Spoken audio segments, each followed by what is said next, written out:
are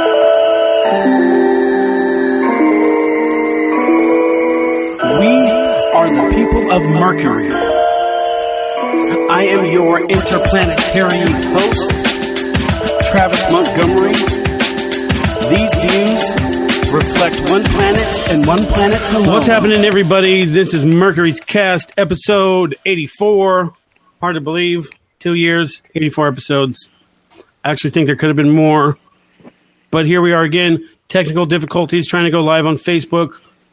I want to get that sorted out because I want to be able to have some of our regular participants that like to get down, and then some spontaneous people that want to jump into a conversation that we're having and offer some input at a future date. We tried it today. It was a crash, burn, and fail. And that's all right. You know, it's part of a growing process. I'm sure there's a way around it. I'll figure it out. Today, we are going to be talking about some presidential politics and how we view. Oh, fucking here's damn! I already cussed. It's all right. We can cuss. I just don't want to cuss in the first 5 minutes. You know? But Alexander has a way of making me cuss, I guess. That's what I love about him. It's just all angry reacts again. But oh, that's beautiful. No, it's a great thing. Let it happen. This is the meme magic. Okay. You couldn't invite these people without that happening, man. So we're going to be on this show. We try to avoid the T word, as we call it, the Trump word, as Alexander likes to call it, the head Cheeto in charge, because it's just so charged. The topic is so charged that if our shows are pretty topical. So once we bring up the T word, we can go off on so many different directions that lead us from the path that we are trying to go down. So for certain episodes like tonight, we will just dedicate a whole episode to the President of the United States, who is as controversial, Cheeto in chief, as Alexander likes to call it. We got some alliteration going on there, and I got a fly buzz around me right now. It's bothering the shit. But anyways, so we're going to dedicate this whole episode, and there's going to be a lot of, I think between the three of us, it's going to be, I consider us conservative, so there's going to be a lot of ball washing going on here. And I think that's okay, but I think we should also be critical of the president, as we should every president. As American people, we have the right to freedom of free speech and to speak our minds. And there's some things that he does that I don't like, but honestly, going into his presidency, it was I was just agnostic. I didn't know what Fly Lives Matter. Lexi Lynch, you are a beautiful girl. Going into the president, I was pretty agnostic. I just didn't want Hillary to win. And after Trump won, I was like, yeah, I'm happy that he won. Okay, let's see what happens now. And since all that has happened, I can say that I pretty much agree with most of his policies. I don't particularly like the way that he represents himself, but we're going to get into all of that and more. But now let's welcome the co-host of the evening, Darien Parlick. How the hell are you doing, my man? I'm doing good. I woke up not too long ago. Was doing a lot of research on these topics last night and other things. So you look like you just woke up a little bit ago, and that's well, okay. I mean, an hour and a half ago, 2 hours ago, something like that. And back to the show, the Fighting Pride of Houston, Wes Claiborne. How are you doing, my man? Oh, man, doing all right. Just trying to survive 96-degree weather. Wow. But with humidity? 96, oh, yeah, 90% humidity. Man. It was a scorcher today, but doing all right, drinking enough water. That's what you got to do. I drink almost a gallon of water a day, and we're getting angry reacts on our Facebook Live. Yes, it's good. You can go to Travis Montgomery, and you can see all. I'm live right now on Facebook too. Anyways, Wes, real quick, that shooting that happened, it was pretty much south of Houston. Do you have any inside information on that, or the talk of the town, or anything? Not too much information. Okay. When it happened, it's not, but about, I'd say 30 miles east of where I live. I do know some people that had that had kids that went to that school, and of course they're kind of not quiet about it, but it's not just something that you don't really want to bring up and talk to them about. But yeah, it was the reaction from the city was a pretty good. I mean, just like with Harvey, I mean, JJ Watt, responded immediately, offered to pay for all funerals, and they brought a bunch of the kids to a Rockets game, stuff like that. But other than any inside information, I have none on that. Okay, yeah, I didn't expect you to be like, yeah, that was my neighbor's son or something, but just when you're more in the local community and something happens, and you tend to get a little bit more information than we would on the other side of the country, right? Yeah, there's stuff that you're not seeing on the news. Like all the kids, I believe it was yesterday morning, they finally went back to school, and the streets for a couple of miles were lined with people with signs and clapping and cheering these kids as they're going into school, coming in on the buses, parents dropping them off, whatnot. So the community surrounded those kids as they were going back into school, which was pretty heart touching. But you don't see that on the national media because that's not, I guess, newsworthy. Why wouldn't we see that? That's like, that would be like the same way for Harvey. And for people that want to go back, the first time, I believe I found Wes on Twitter because I was trying to get in touch with somebody who was there, who just for the same reason of being a local resident of Hurricane Harvey and how devastating it was. And I think that it was good to just get somebody who was kind of in the thick of it. And I found you. And you're a complete gem to talk to, and I appreciate that. And yeah, so I was literally in the water in my driveway for that conversation that night. Yes, and if you want to go to the YouTube video, he shows us that his street was flooded, and the water was pretty much almost up to your porch or your driveway or something like that. It was all the way up to my garage.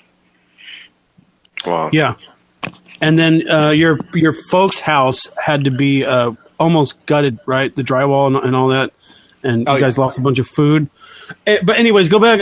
Anyone that wants to, Hurricane Harvey is the name of the episode. I think it's in the 50s. Go back and watch that because I thought that was a good one. And but the ironic part about it is that Darien, we tried to get you on that one, remember? And then you were having technical difficulties, and you would pop in. Do you remember, Wes? Yeah, I do remember. I remember that episode. I do remember that episode, actually. I remember trying to get in on that episode and having technical difficulties. Do you remember? Oh, my bad. Just asking Wes. Okay. For the Facebook. I'm sorry. Hold on real quick. For the Facebook Live, people telling me about the button.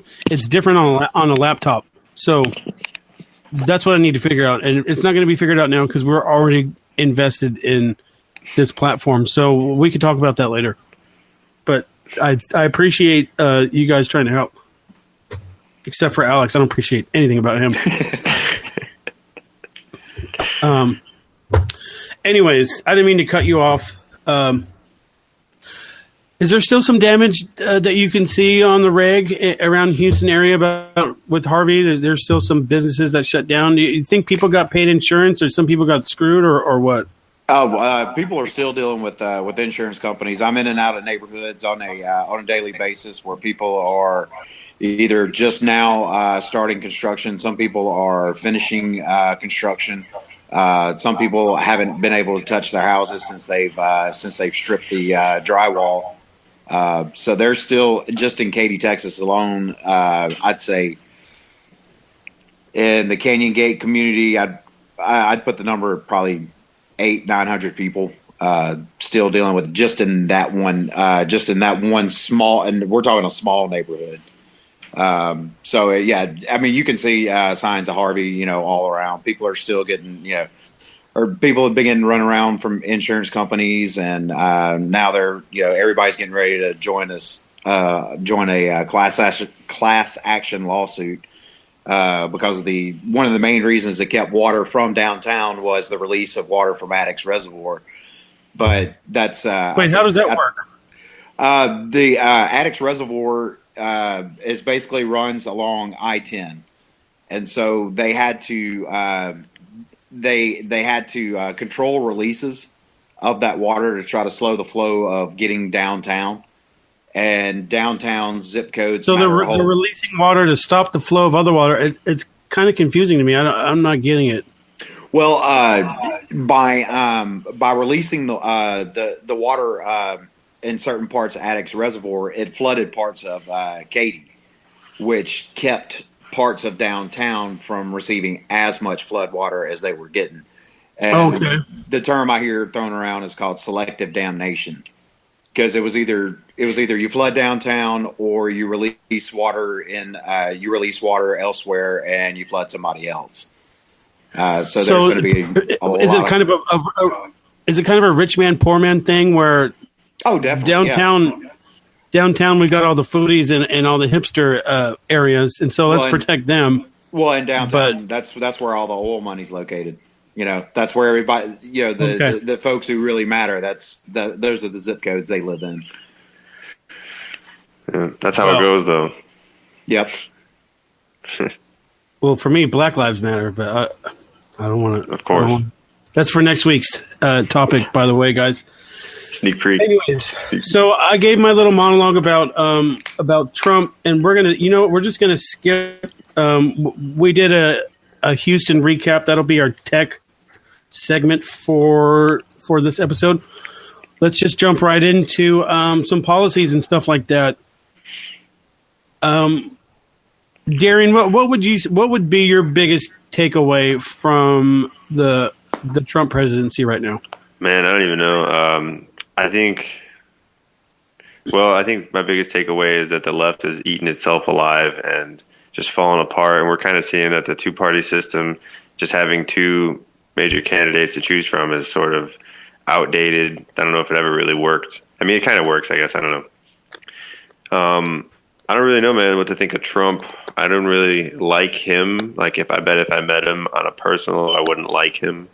But he seems to be a good card to play right now, considering that you have some people that are just so over the top with this PC type culture, and I don't know what to think of Trump. He's a good. I'm not mad at him.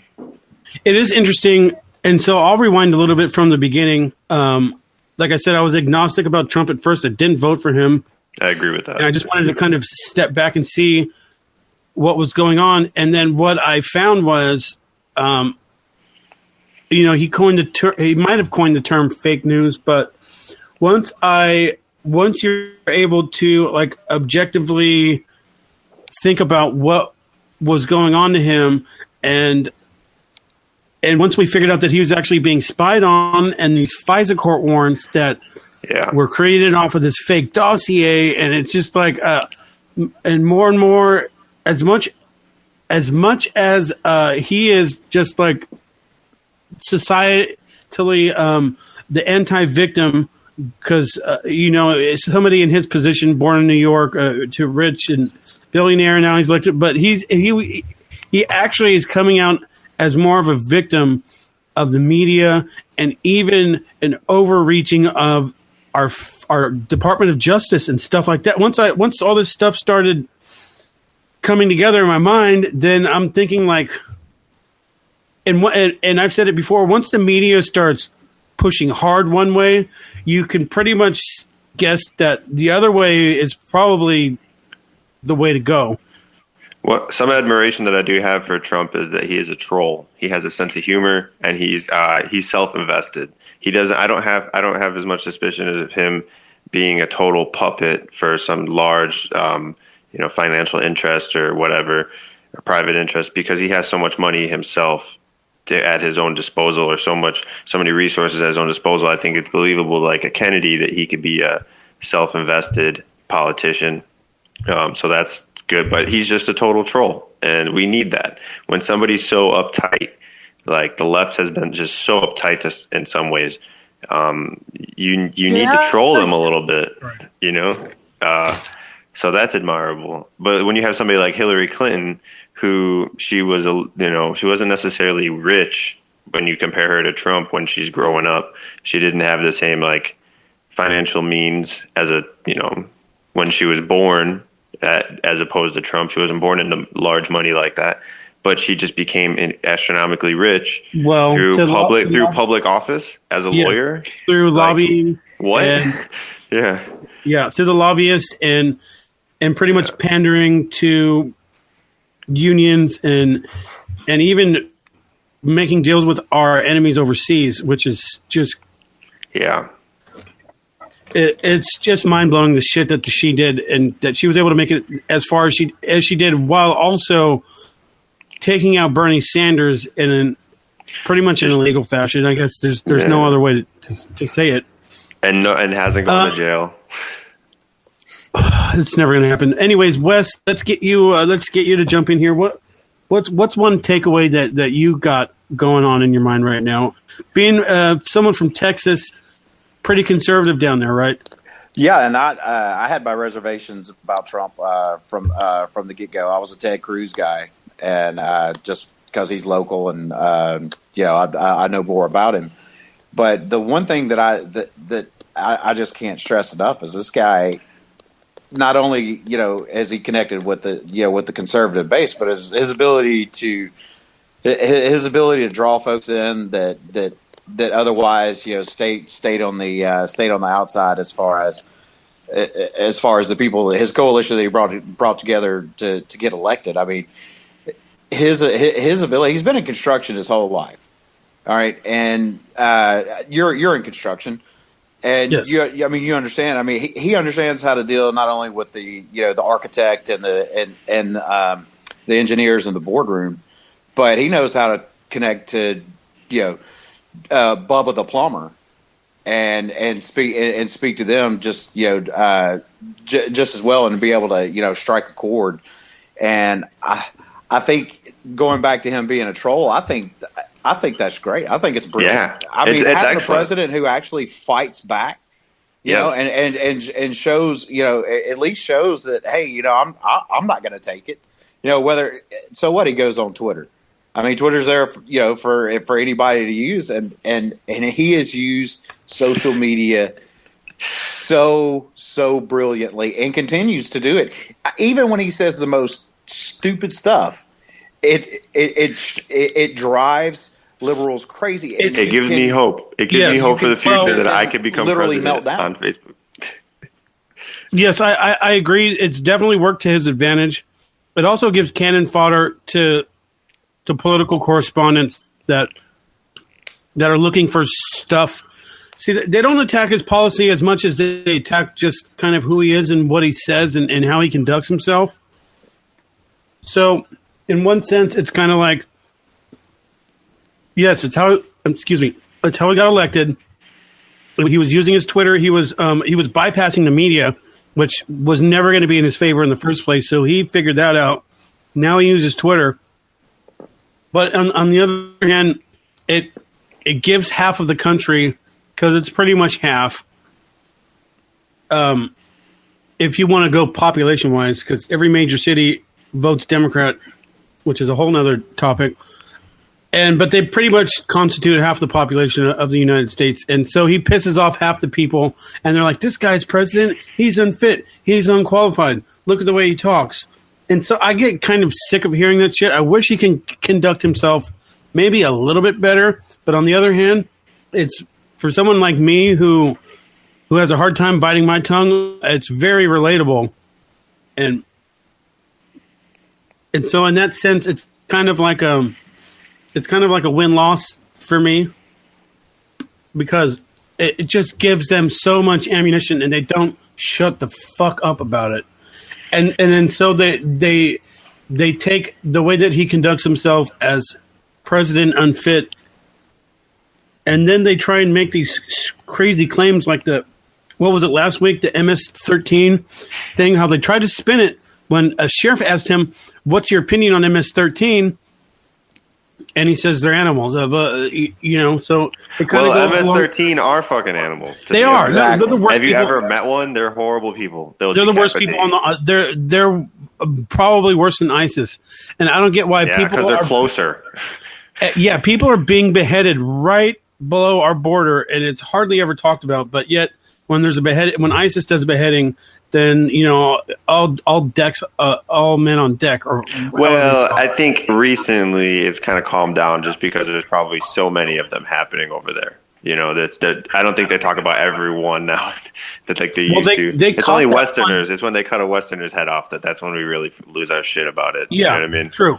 But they caught that one extremist ISIS group, that guy that was from Britain, the guy that was doing the videos where they burn the guys in the cages and all that. And some people think it's fake, but I personally can't call it.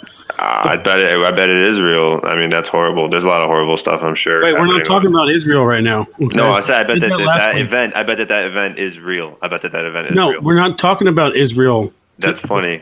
We did that. I bet. We did that last week. All right, go back to episode 84. Actually, this is 85. Jesus.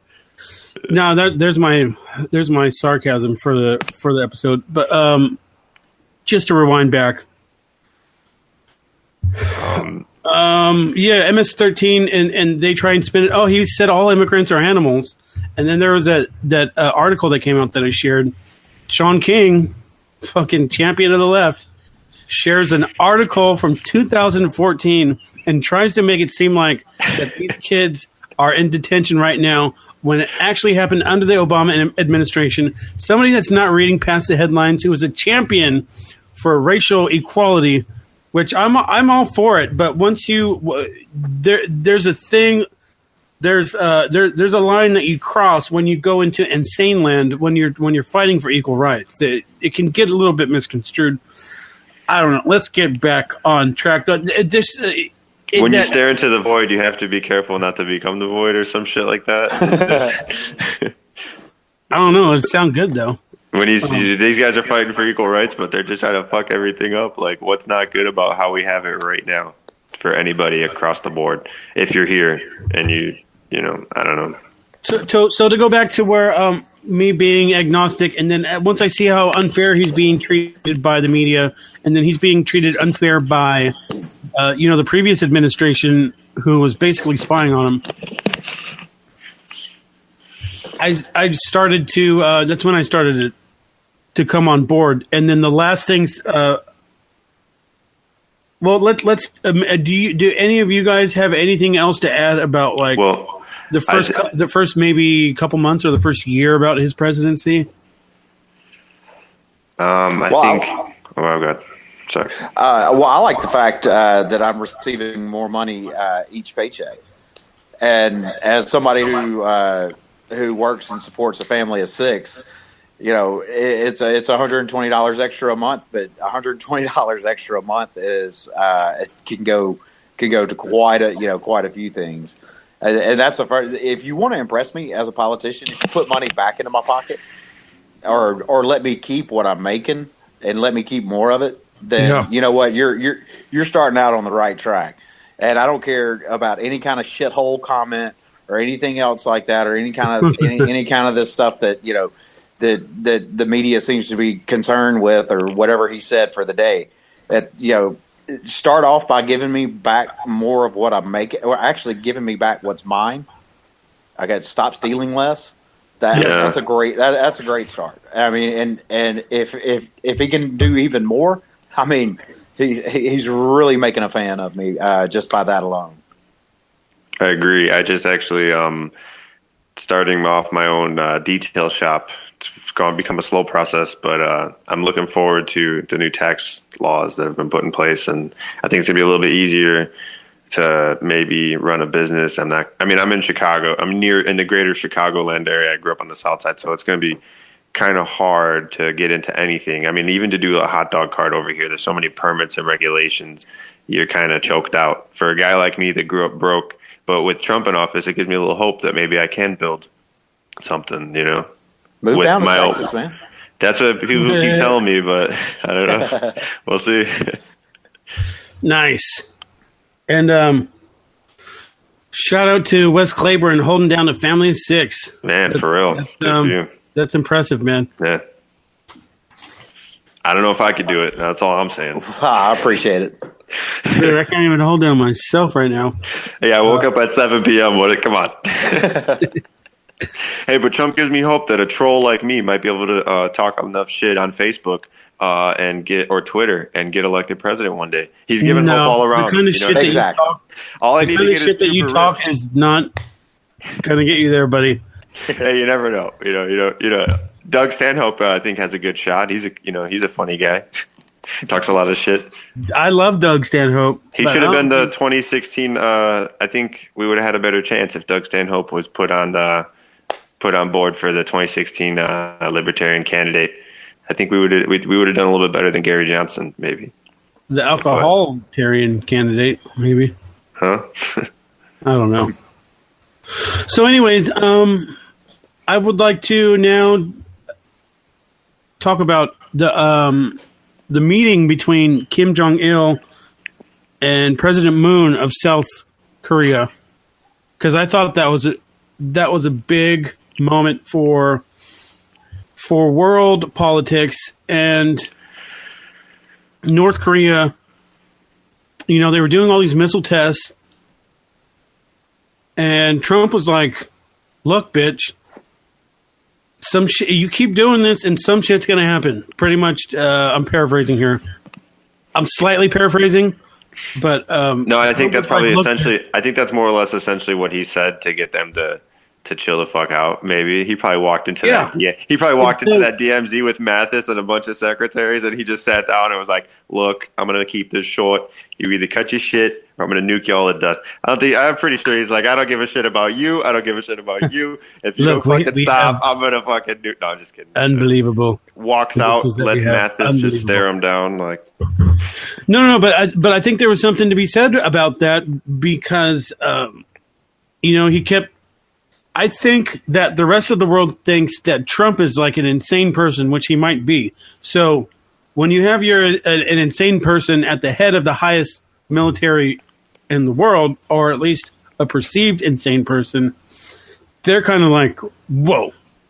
I don't want to turn this into a Barack Obama / campaign, but he was pretty diplomatic. He was pretty like calm and centered, and there's a red line, and they're right there, and he was pussyfooting with a dictator. Trump's like, look, bitch, yeah. You do this, and this is like, so.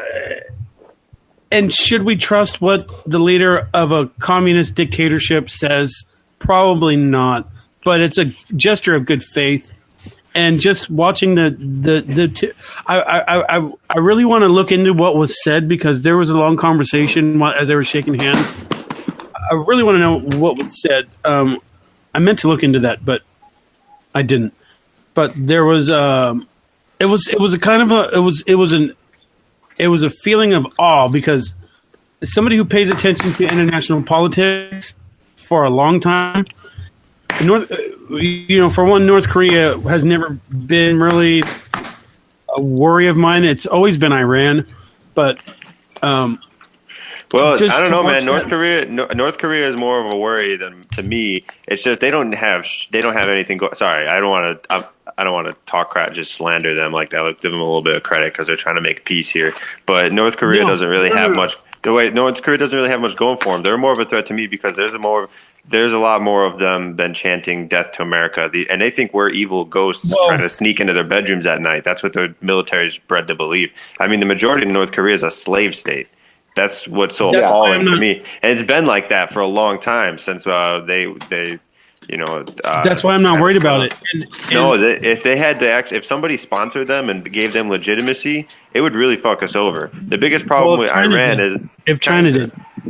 It will. And here's the thing to expand on that. We used to have a segment on this show called "What the fuck is going on in North Korea right now," and I used to just laugh at the crazy shit that was coming out, because I always felt like their technology was never up to par to any of the kind of threats that they were showing. And what the fuck's going on in North Korea? probably like episodes 20 through 40, and I just find like just this insane. It was not even hard to find. I can just type in North Korean news, and there would just be like some insane bullshit. And anyways, well, and I sense a double cross. Just my gut feeling tells me that I mean, this guy's not the Trump. People can say, oh, he's not stable. He's not. No, the guy's stable. He just says what's on his mind, and more often than not, it pisses people off. But the little Kim over there, I mean, we're talking about a guy who was raised to believe he's a You guy. just call him Little Kim? That was great. Yeah. And so, I mean, he was raised to believe that he's a god. He has people who worship him. He believes his own hype. When you have 1 million slaves, I mean, it's hard to argue that you're not. You know what I mean? Well, yeah, I mean, I guess it's he could have his own base on the moon. 300. Yeah, exactly. and from what I see from him, and from the limited exposure that I've had to his dad and his grandfather, he seems a little bit more reasonable. I guess you can say he doesn't seem like he is. Obviously, he's a murderous dictator. He had his own brother killed and his uncle, but It's not him, man. He's a puppet. I mean, he took over. He was a baby, and he's just some spoiled kid. He didn't grow up in North Korea. He went to school in Switzerland.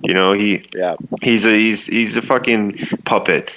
The North Korean people don't want to live like that, and I'm sure even the highest member of the military, the highest ranks of his military, there's like here's the breakdown of North Korea is like slave state, middle class, and that has kind of expanded to become like a richer class. It's become more corrupt over there since the son took over and the death of the father. And then there's a military state that kind of keeps it all together like the glue and works in tangency with the head of the state, which is the family. So the death of the father, this kid doesn't have that iron grasp. He doesn't know shit about geopolitics. He doesn't sit down with world leaders. He's just a fucking spoiled rich kid that probably likes to enjoy the playground that his dad has set up for him. Hennessy. He likes Hennessy and Michael Jackson. Does he? There you go. Yeah. See, he loves us. He doesn't want to deal with this shit, but he has to keep up the front. He's got to break off his people. If he just, said, if he had a change of heart and just said, "Fuck it, I'm gonna just," maybe he's seen this the Little Bit Longer song. What the hell is that band that did a music video of him? He was like a kid. I don't know, but Alien Ant Farm. No, it wasn't Alien Ant Farm. If he just had a change of heart and said, "Fuck it, I'm gonna play ball with these guys and I'm gonna enjoy the culture and buy in like everybody else," like he had a fucking brain. Let's show that he has some education with wherever he fucking went to in Switzerland and liberate his people. I mean, it's a slave state. You got if you run away and you just leave, they'll put your whole family in prison and they'll work them to death, women, children. It's abhorrent. So if he just had a change of heart, he would be the greatest leader to ever come out of his family. And his people would probably actually love him, not fake love, and not when his father died. If you weren't sobbing hard enough, then you would be sent to prison or even killed. Yeah. It's just crazy shit. So you go down the line from his grandfather, who was right there after the Korean War, to his father, and then now to him, and he's kind of like 2 generations removed. Like, fuck, I just want to party and have he seems like he just wants to have a good time, but also indoctrinated with that same type of communist mentality, dictatorship, whatever. And then how about that? I'm sure you guys are familiar with the North Korean that made it across the DMZ, who was shot. Oh yeah. That was kind of so that was before the meeting between North and South Korea, and so that was I think that was kind of like and then once they found all these parasites, the guy was malnourished, and had parasites in his body, and so once the stuff gets out like that, and then his people are starving, it's kind of like, look, dude, the world is putting pressure on you, and especially with the perceived insane man with his finger on the trigger, it's kind of like, what are you going to do? You're going to keep firing missiles into the ocean until you get fucking bombed to hell? I mean, come on. Well, and I think China has helped rein them in a little bit, because a free North Korea would be a threat to China. Because let's just say there was let's say a regime change, if it did come down to war or whatever. and it wouldn't be anything that would. I mean, he wouldn't outlast whatever would be coming at him. So let's say you free North Korea. Now you have a free country that borders China, with their people seeing what actual freedom looks like. And because China, everybody knows how China operates. I mean, it's they operate with an iron fist with their people. Yeah. And so a free, the more free countries around them just can only threaten them just by image alone. My opinion. I thought China was like the most free flowing democracy that we have as an example of. Well, I think Japan would be a much better example of democracy and embracing. But we sort of tapped them out, I think. So they kind of had to. But with anime, I don't know what's up with anime. That's sort of degenerate. Maybe that's a sneak attack. You never know. You have to be careful. But I think honestly that China is sort of changing nowadays when you compare it to its history and the involvement with Korea. And now the way that North Korea operates is not good for China. China has a large tourism market, or industry or whatever. So they're kind of embracing our way of life too. And they're kind of better at it than us in some ways, but not really overall at all. They are posed to be the next world superpower, though, in the next 30 years or so. So they still rely on us. Yeah, they do. And what I'm saying though is that North Korea is not an asset to them. It's a liability, a huge, huge liability. And so what would be best for them is if they played ball with us and just. I would go visit North Korea if I knew I wasn't going to get kidnapped and decapitated. I would like to go see it and go just like in the same way I would one day like to visit Auschwitz and see the museum. And that's kind of as bad. Like it's really bad over there. And there's a lot of ways they could turn it around. They could build a badass system of education over there. And it's a really small nation. What is it comparable in size to? Like Ohio, maybe less than that. Okay. South Houston. Yeah. Small. So Auschwitz is still standing, but we're taking down statues of Robert E. Lee. Anyways, let's move on to right. I want to get back to spend some time and Wes. I sent you a couple of footnotes. Is there any way you can get those ready? One was the bill of today. Can you go on your phone? Are you able to do that? Let me see if it disconnects me. I'll. If it does, I'll invite you back. So, but the Iran deal, which was the worst deal, like in foreign policy ever, in my opinion. Trump goes in. That's one of the things that what was it really that bad of a deal for us? Yes. Why would we send them cash in crates? Okay, that is that's not a good deal. And not only that, lift sanctions for a policy for them to stop their nuclear. I guess a nuclear program is a broad term, but it. It really comes down to what type of equipment they're allowed to have. And how we're able to monitor. Here's the other thing is that we weren't allowed to. The UN wasn't allowed to inspect Iran after the Iran deal. There was no. We're not the only. I don't really give a shit about the UN. I give a shit about the other countries that are involved in this deal. Germany, Russia, China. They're all France. They're all really kind of are involved in bartering this deal. We're not the only countries involved. You want to talk about how big North Korea is? Iran is a huge country. So who knows where Iran was also a blossoming culture, and and it was embracing Western values in the 60s way back in the day. But now it's pretty oppressive, I will admit. Compared to some other countries around there, maybe not so much, but I understand why you might want to stick up for Iran a little bit. I'm not sticking up for them. I'm just saying that they if we gave them the ability to procure new, plutonium at 3.6 fucking refining or whatever, it's not going to give them the ability to build a nuke or anything. So I don't really give a shit if they have atomic power to power hospitals and generators. Good. Let them be the one place that figures out how to treat all these people who are getting their heads chopped off or something. Well, it was just a bunk deal. The deal was for them to do a certain thing. We gave them $150 billion, and they didn't. Yeah, that is a bunk deal. They didn't do the thing that we defaulted on the first day. So don't give them cash. Go and oversee. You never give somebody cash. It's like giving a junkie cash. Give them a gift card. I agree. Yeah, give them a gift card for a one nuclear reactor. There you go. Wes, do you have anything to add to this before we go on to the next couple bullet points?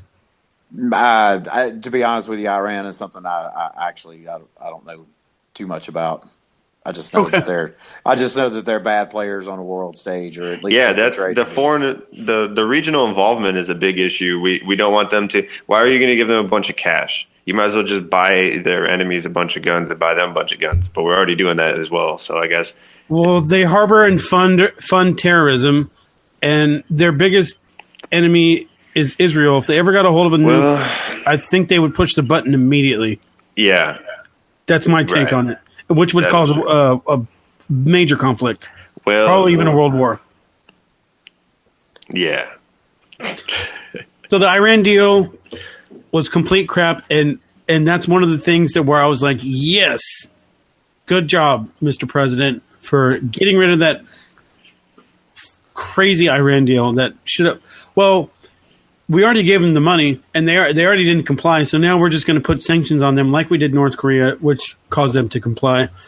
There was I wish we could do this. Well, I don't have it prepared, but that Wes, could you read that article? Are you good at reading, or do you want me to try and do it? What's your proficiency? Yeah. Is your proficiency?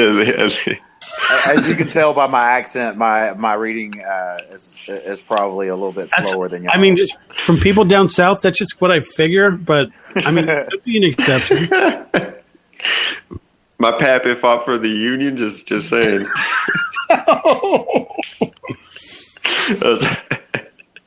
But if you got it there. Can you? Because there's I can't remember exactly, but Trump passed something today, which I thought that was. Did he? The right to try. Hold on one second. Let's see here. You're still with us, so go ahead. Houston, strong baby in the building. It says President Trump on Wednesday is scheduled to sign the right to try bill. The bill allows patients to bypass the FDA when they request access to a drug. So basically, allowing access to experimental drugs that haven't passed like FDA trials yet. That's right. Awesome. So that's great. Well, yeah. I mean, so we're bypassing big pharma, and one of the last things that he said that he was going to do was to lower the prescription medication for people, because basically big pharma has been shafting everyone because they got us under a monopoly, and there's nothing that we can do about it when we need a medication, and they pretty much just shove it up our ass and rape us inside and out. So now this will allow somebody to, and I think, I'm not sure, but I think this has to do with surrounding terminally ill patients that want to try something that is not offered on a regular big pharma schedule. There's a lot of things that happen overseas where somebody that's terminally ill, and they're like, look, why not? Why not? Let's just give this thing a go.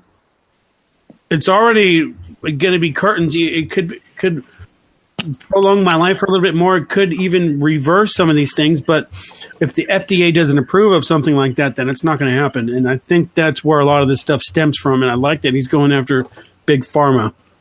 Yeah, I agree that reducing the federal government's ability to impede on someone's personal life is that's a great thing. And we're seeing more of that with this president, not as much as I thought we were going to see with the way he was woofing it up. His campaign was coming in strong. He was getting on the stage and roasting his candidates. His opponents. And he made a lot of big promises. Mexico is going to pay for this wall. I'm usually not a fan of walls, but I think considering that there is a lot, Mexico is one of the largest narcotics distributors on a global scale, and we were their largest customer. And we had an arms for drugs deal at one point going on to feed a drug war. So I think that his ability to him retracting the federal government's ability to impede on someone's personal life is great. So that's something that I'm appreciating from him a lot. And I think that we're going to see like 20 years of Trump. You never know. Is he going to get elected in 2020? Yeah, if he runs, he's going to get elected in 2020. Like, that's the only question. As far as like experimental drugs go, my wife has it's a rare form of neuropathy, and of what? Of neuropathy. It's called chronic demyelinating something. It's a neurological disorder. Yeah, and it puts her feet like in extreme pain. Like there's just really nothing that she can do about it, and it's we terrible to hear. I'm sorry about that. That's I appreciate it. And she deals with it just like a champ. But we don't have insurance, so luckily, through a charitable organization, she's able to see a neurologist. But the main treatment that she needs is a series, I think, of 4 shots. It takes a weekend in the hospital. Here's what. Oh my bad. Sorry. And each shot's like $4,000 or $5,000. Man, here's a way I think that you can make that stuff cheaper, man. We gotta implement like neighborhood, like localized medical offices. I mean, why does it have to be a large, huge? Sometimes you need the equipment and stuff, but for a lot of things like that, just to get a shot regularly or some dosage of medicine under professional care, why can't that be performed at a clinic where you pay a monthly membership? Most medical things to upkeep your health can be performed at a small clinic locally, but there's just not enough of that out there available. It's not a common practice when you talk about medicine. But not only that, I think the thing is that they make it illegal for you to. I don't know if it's illegal or if it's prohibited or what. You can't sell anything unless the FDA approves of it, which is I think what this. What was the name of the bill again? The right to try. A right to try. Yeah. Give me the right to try something new, something different. Yeah. And I think it's surrounding a lot of new practices for terminally ill patients. Maybe it has to do with pain, or I'm not saying that's 100% what it's all about, but I think a portion of it is, which is something that's good. I mean, why would you? The only reason why Big Pharma has these laws that are there is because of the money that they're able to produce for lobbyists and stuff like that. Oh yeah, they own K Street. I mean, that's when you buy ink by the barrel, and you have an unlimited supply of money to throw at making an outcome, come work in your favor, I guess, so to speak. I mean, they're gonna do it all day long. Yeah, it's crazy. So that's a good thing, and I hope he's able to go after Big Pharma more and lower the prices of medication, which for people without insurance, like you said, is absolutely astronomical and unacceptable. Yeah, I got hit by a car, and I didn't have insurance, and that's a nightmare. It really is like a literal nightmare. Like it's bad time. So if you're without having insurance, it's just like you're gambling, going outside your house. In a major city where there's 8 million people I'm coming in contact with, like 12 million in the greater Chicagoland area, there are all sorts of stupid running around. I mean, not to be, to slander anybody, but there sure is. So it's not usually how careful you are in most cases, it's how careful somebody else is. Yeah. If you don't have insurance when you're walking around doing business or just moving throughout life, it's a gamble. You could be taking a death sentence at some point, because what could be normal if somebody who had insurance could be kind of normal treatment, 10 years later you might end up with back pain or some sort of repercussion from just not fully taking care of your situation. You know. Yes. Or, yes. So, last topic. I wanted to make this one about an hour. Every so often, we'll do these T-word episodes because they just need to be done, and they can't interfere with the other topics that we want to dive into. I wanted to touch back on the Iran deal before we left that. One thing that I think is important when we encapsulating that whole topic.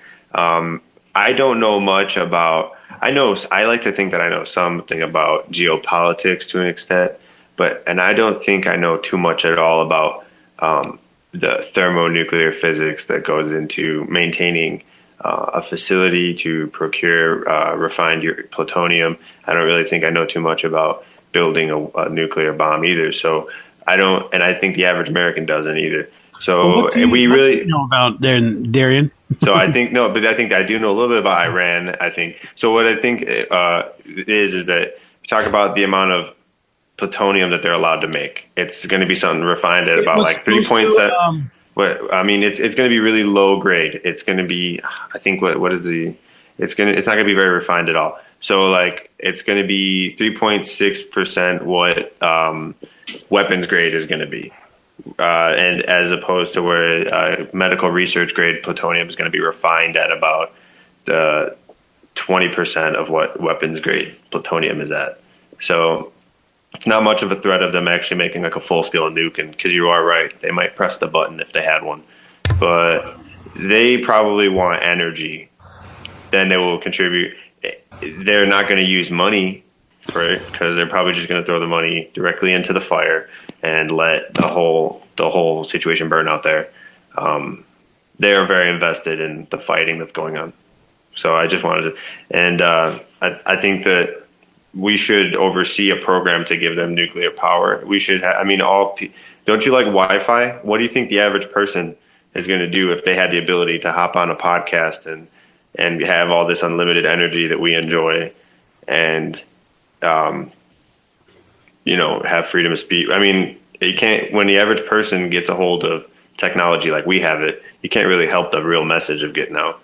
So we should let people like that develop their nation, but we definitely can't be as stupid to think throwing $150 billion at one of the largest investors of our enemies is going to help the situation at all. Correct. Yeah. So they got a shittier deal either way. $150 billion actually. That's up for debate. It's not what I want to. Me and you can talk about that personally. It's not anything I want to go into. Not for this episode, at least. We're wrapping up on time as we're getting. Wes, you I can't remember what you said, but you had a good topic, and then there's another one I want to bring up about. Do you remember what you said about? Oh no! This is good. I remember. It's something about bringing the blues back over, just because of how much the culture is kind of deteriorating as far as the media and stuff goes like that. And some of the people that maybe were on the fence are now coming over to support Trump. Yeah, well, I mean, it's his ability to wage war in the cultural wars, or to battle in the cultural. Yeah, and which he wins in the cultural. Not wars. just battle, and he decimates his enemies in the cultural wars. I wouldn't go that far because he does. Did you not see what he did immediately? No, literally, he decimates You have to his know enemies. that. You have to know that there's half the country that disagrees with that.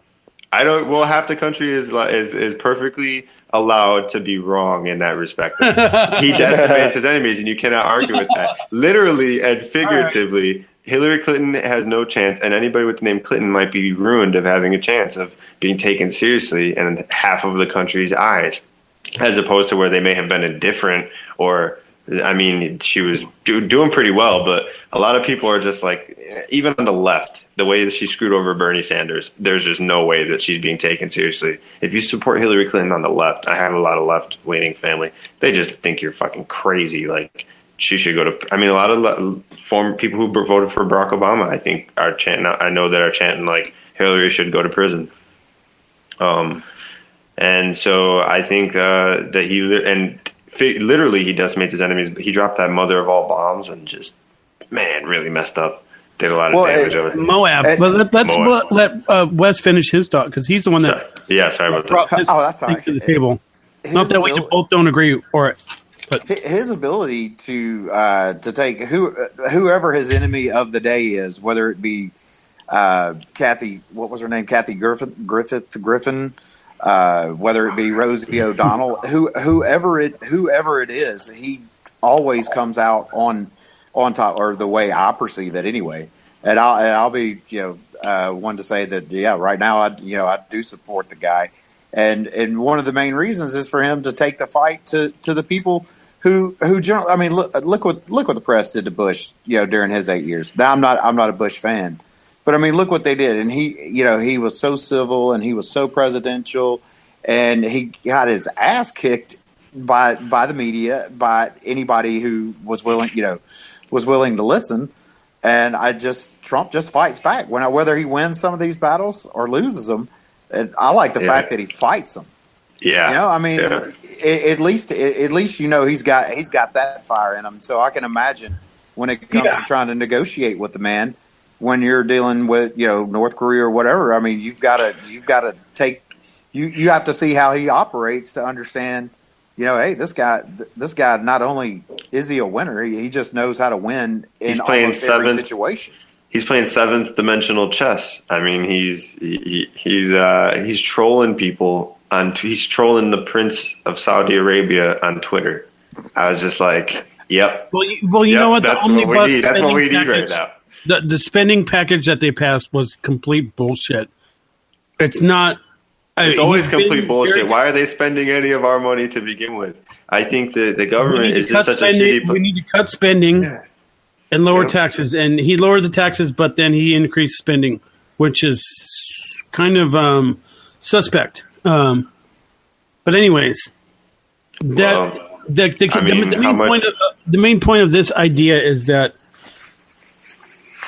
Well, first of all, he's a 70-year-old from New York, so that's just how 70-year-olds from New York talk. If you want to break it down to brass tacks, and my dad's from Brooklyn, and he's 70, and he doesn't hold it back any punches. It's just the New York mentality. It's a New York state of mind. I mean, Nas wrote a song about it. That's great. That's excellent. Yeah, it's like, what do you expect him to say? The MS-13 are animals. Rosie O'Donnell's a fat lesbo or whatever the hell he said. Don't ask me a question if you don't want to hear a truthful answer. Yeah, and at least you can tell that there's a lot more truth in what he says than I would say most presidents I've heard since Clinton, since I was old enough to really pay attention to presidential politics. Right, and I admire that about him. I don't like, because most politicians, all politicians lie, including Trump. He's been on record as lying, but when he's lying to you, you feel like, not when he's lying. You get the feeling that he's being straight up. He's coming from the heart most of the time, and when he's going off the cuff, it gets himself in a lot of trouble. But I think that he's not a great. Maybe I'm wrong here, but I don't think he's a great So here's the thing. He's not a great public speaker, but he's a great public speaker in the same sense. Well, he's good at selling. He's good at selling his own brand. I mean, he's built an empire off of it. Correct. This game that he's playing with the media. I mean, he's perfected their own game. And he spins it right back around and goes to social media and destroys a lot of what what's being said, or at least he's bringing stuff out there in a public forum that's not being mentioned in the news. Corruption, the shit that's going on with the FBI, the Justice Department. I mean, you don't hear a word unless you're watching Fox News, listening to talk radio, or you're on or it's online, or you're listening to podcasts like I do. Yeah, here's the thing. I'll never vote for Trump unless he runs as a libertarian and changes his game up. You know what I mean? But I think that I'm not too mad about Libertarians in the building. Yeah, let's hope. But I think that he's opening the door, and you couldn't really open that door because there's such a big lock on it. And that door is, what the fuck's going on in our government? And that's a question that everybody's asking.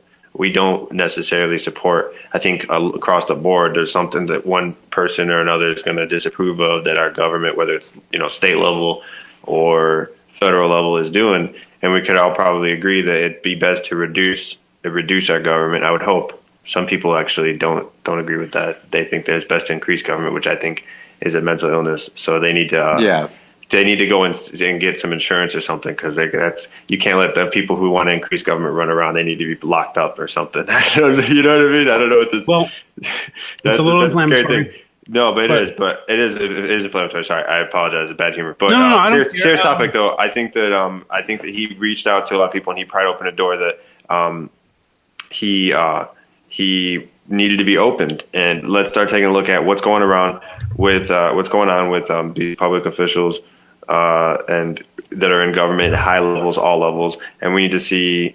We need to start checking. We need to start checking our representatives, and it's. I mean, but you're not wrong. I think just to add to Wes's topic on the show, he has found a way to bypass the media. He's found a way to speak to the American people on his own terms and not have the filter of MSNBC or CNN or any kind of news organization, which hello there, Alexander, which most presidents, Obama didn't have to worry about that because they broadcasted to him in like the highest regard. But coming into it, Trump knew that the media was not going to be his friend. So what did he do?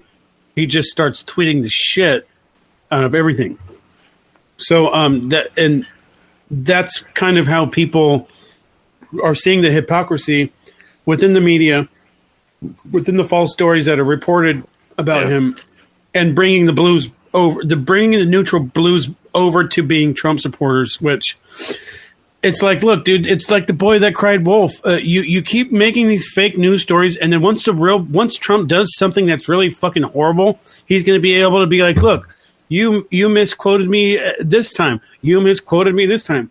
The same people that did this, and that are the one you're going to believe them now. Well, one thing, the rush to try to discredit this president, and what this has really brought about, and I think and everybody, no matter what side of the political spectrum you're on, can agree with this. It is exposed so much of what would be considered conspiracies 5 years ago have come to fruition. And Snowden was the beginning, but what Trump has been able to expose, or just by him being elected, I think it's a win for the American people, whether you're far to the left, far to the right. I mean, at least everybody's getting a glimpse of what it looks like behind the stage. What they're what goes on that's not broadcast on news or whatever.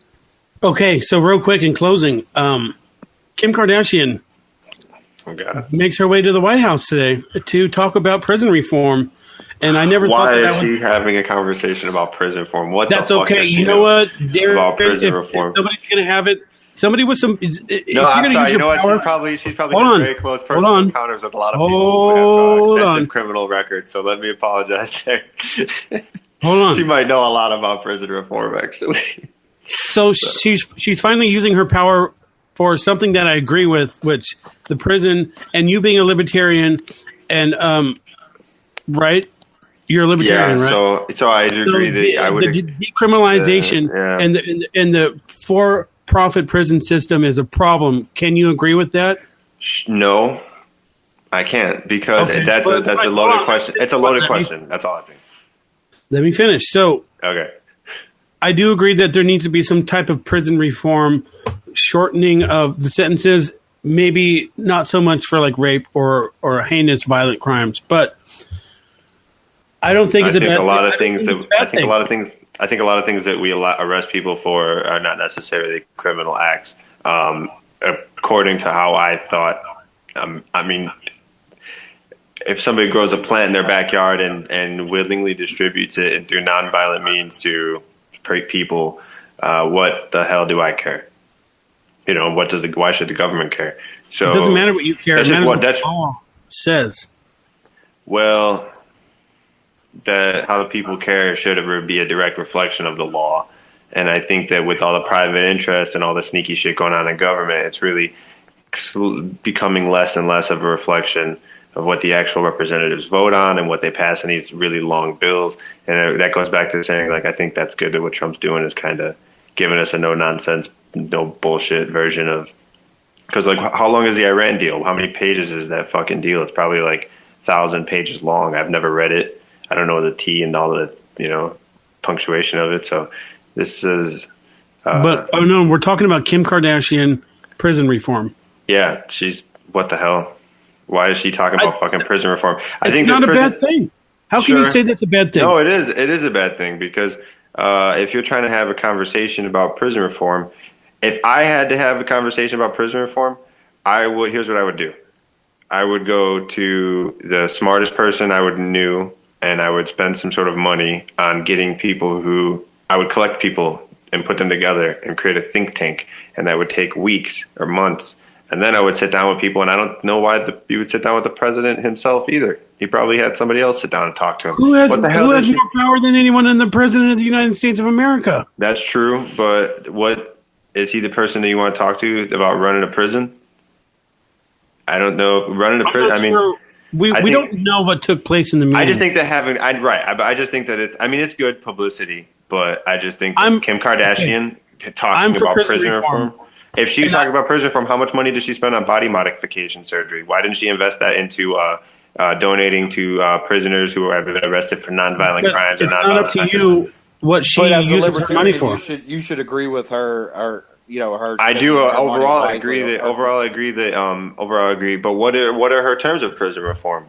We don't know what took place. I would really like to know. I would really like to be a fly on the wall.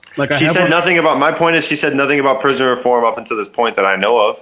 That I've seen pop up in. Maybe she's been doing her research, and maybe she's been gathering people to talk to and doing exactly what you've said. True. But we just don't know. It's not going to. I don't think it hurts, but I don't know if it's something that It just aggravates me. It's more of a case of everything that commercial aggravates me commercialized. Yeah, everything that she's done, but when it's like prison reform, sure, not a bad thing. Not a bad thing. Prison reform. If you want to start with prison reform, then you're going to have to start on the school to prison pipeline, criminalizing kids for getting into fights, criminalizing kids.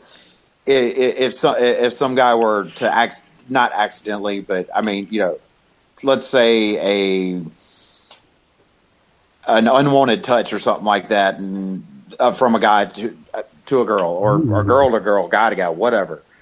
They get thrown into the court system, and now we're talking about a sex offender, sex offender status, and then you're criminalizing these kids. And basically now you've turned the school into a prison, because now you got your own court system in the school, and it transfers with them when they leave the school. So they've already got a couple of strikes against them as far as employment. I agree with Catholic Sharia on this one. The Catholics, what they do at their schools, and they did you say Sharia?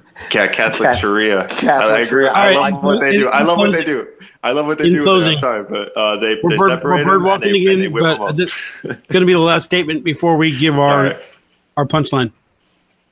Go ahead. No. Catholic Sharia. What do you have to say? So I like what they do at their schools. Where they avoid all nonsense. They segregate the kids by gender, and they if they get out of line, they send in these nuns. Super nice ladies, but they just beat the shit out of you. They don't do that anymore, but they used to, and it worked. That happened with my pops. for sure. There you go. I bet your pops was a great man. Well, he beat me too, but that's another story. You're not no, he didn't beat me. I got disciplined, and I still didn't. I was just one of those kids that I just didn't fucking ever learn. But there you go. Hey, sometimes that's good because what they're feeding you is what you're supposed to be learning, and there is bullshit. Okay. Anyways, Wes, can you tell the people to step the game up, please? Man, y'all got to step your game up. Darien, can we get you to do it? Step your game up, guys. It's a breakfast of champions. It's a cold world, and it's only the fighters are going to succeed. So you guys better step your game up. This has been Mercury's Cast. Peace out. Peace out.